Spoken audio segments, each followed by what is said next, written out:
کام کرنے لگ گئیں تو مسلمان ذہنی پستی کا شکار ہو گئے۔ محبوب کریم علیہ الصلوۃ والتسلیم آخری پیغمبر ہیں، آپ کے بعد کسی نئے پیغمبر کے آنے کی کوئی گنجائش نہیں ہے۔ اور محبوب کریم علیہ الصلوۃ والتسلیم نے اسے بڑے واضح انداز میں بیان فرمایا کہ ایک مکان ہو،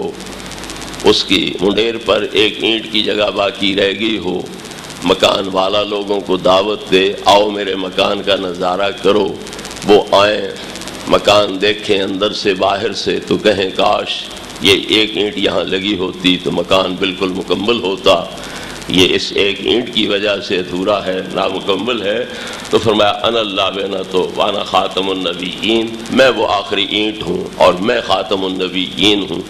اب اس سے بڑھ کر یہ مسئلہ سمجھانے کی اور کیا صورت ہو سکتی ہے کہ میں آخری اینٹ ہوں، جس طرح کہ اس مکان میں آخری اینٹ کی گنجائش تھی، ہر کوئی محسوس کر رہا تھا کہ یہ کمی ہے، یہ پوری ہونی چاہیے، اسی طرح نبوت ایک مکان ہے اور میں اس میں آخری اینٹ ہوں جو اس کی تکمیل کر رہا ہوں۔ تو ان حضرات کے لیے نبی کریم علیہ الصلوۃ والتسلیم کے سمجھانے کا اس سے بڑا واضح انداز کیا ہو سکتا ہے، اور اس سے بہتر صورت ختم نبوت کے مسئلے کے سمجھنے کی اور کیا ہو سکتی ہے۔ تو محبوب کریم علیہ الصلوۃ والتسلیم نے انتہائی دقیق مسائل کو اور جو عمیق نظر کے متقاضی مسائل تھے ان کو بڑے سادے انداز میں آپ ان حضرات کے سامنے بیان کرتے تھے اور واضح فرماتے تھے۔ استعارے، کنائے اور ایسی چیزوں کے آپ قائل نہیں تھے۔ محبوب کریم علیہ الصلوۃ والتسلیم نے صرف یہ بتلانا تھا کہ مہینہ کوئی 29 تاریخ کا ہوتا ہے، کوئی 30 تاریخ کا ہوتا ہے، تو آپ نے فرمایا الشہر ہاکذا و ہاکذا و ہاکذا، 5 انگلیاں یہ 5 یہ 10 ہو گئیں، 3 مرتبہ لہرایا، فرمایا الشہر ہاکذا و ہاکذا و ہاکذا، 30 ہو گئے،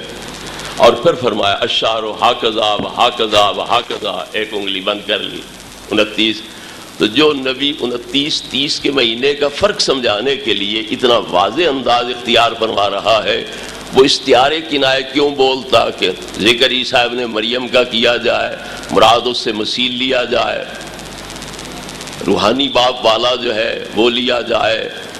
اس طرح کے ہیری پھیری جو مرزے نے کی ہے۔ تو لہٰذا جو ظاہری مفہوم حدیثوں میں بیان کیا گیا اور اس طرح محسوس انداز میں نبی کریم علیہ الصلوۃ والتسلیم نے ختم نبوت کے اس مسئلے کو اجاگر کیا، اس کے بعد کسی بھی آدمی کے لیے ذرہ بھر اس میں گنجائش نہیں تھی کہ وہ نبوت کا دعویٰ جو ہے وہ کر سکتا۔ باقی رہا یہ مسئلہ کہ پہلے نبی موجود رہیں یا نہ رہیں، تو اللہ رب العزت نے ان نبیوں سے وعدہ یہ نہیں لیا تھا کہ میرا یہ محبوب آئے تو تمہیں مر جانا چاہیے،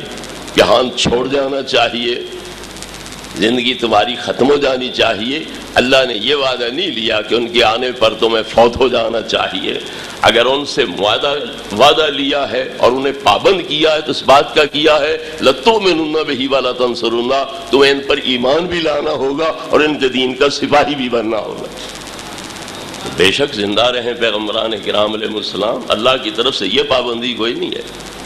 وَإِذَا أَخَذَ اللَّهُ مِيثَاقَ النَّبِيِّينَ، یاد کر اس وقت کو جب اللہ رب العزت نے تمام پیغمبران کرام انبیاء علیہ السلام سے یہ عہد لیا کہ اگر میں تمہیں کتاب دوں، حکمت دوں، دنیا کے اندر نبی رسول بنا کر کے بھیجوں، تمہاری نبوت چمکے، رسالت چمکے، ہزاروں لاکھوں لوگ تمہارے حلقہ غلامی میں داخل ہوں، تمہاری حکومتیں قائم ہوں، تم صاحب تاج و تخت بن جاؤ، شرق تا غرب، شمال تا جنوب تمہاری حکومت سلطنت کے پرچم لہرا رہے ہوں، تمہارے تخت ہواؤں پہ اڑ رہے ہوں، اور جن انسان چرند پرند درند تمہارے زیر فرمان ہوں، این اس موقع پر ثم جاءکم رسول مصدق لما معکم، این اس موقع پر میرا یہ محبوب تمہارے پاس آ جائے جو تمہاری نبوت، رسالت، صحف اور کتب کی تصدیق کرنے والا ہے، لَتُؤْمِنُنَّ بِهِ وَلَا تَنْصُرُنَّ، تو تمہیں ان کے ساتھ ایمان لانا ہوگا اور ان کے دین کی امداد کرنا ہوگی۔ تو اللہ تبارک و تعالیٰ نے ان سے یہ وعدہ لیا کہ اگر تمہارے ہوتے ہوئے یہ آئیں تو تمہیں ایمان لانا ہوگا اور ان کے دین کی مدد کرنا ہوگی، یہ نہیں پابندی لگائی کہ تمہیں مر جانا چاہیے، فوت ہو جانا چاہیے۔